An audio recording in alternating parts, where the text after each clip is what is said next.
Hulle het gekom om te moer, ons het gesê, hou op, moenie skiet nie. Die Derksens het 2 weke gelede rustig op hulle plaas om 'n vuur gesit en braai, toe 4 mans op hulle toegesak en begin skiet het. Dani Derksen is doodgeskiet en sy broer Benny is in die bolyf gewond. Die trauma waardeur hulle gesinne is vir Benny Derksen die ergste.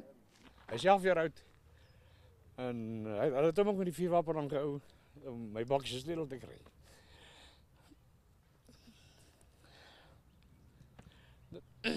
Dan is daar 5 nog nou babetjies.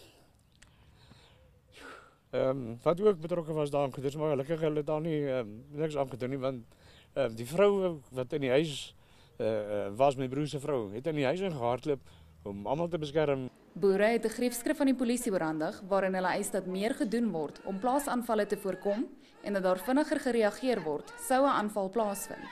Hulle het die polisie 60 dae gegee om op die eise te reageer.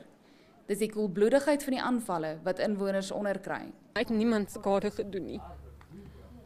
Dit is nie 'n lekker ding om deur te gaan nie. Baie beslis nie.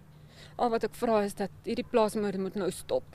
Geen verdagtes is al in hegtenis geneem nie.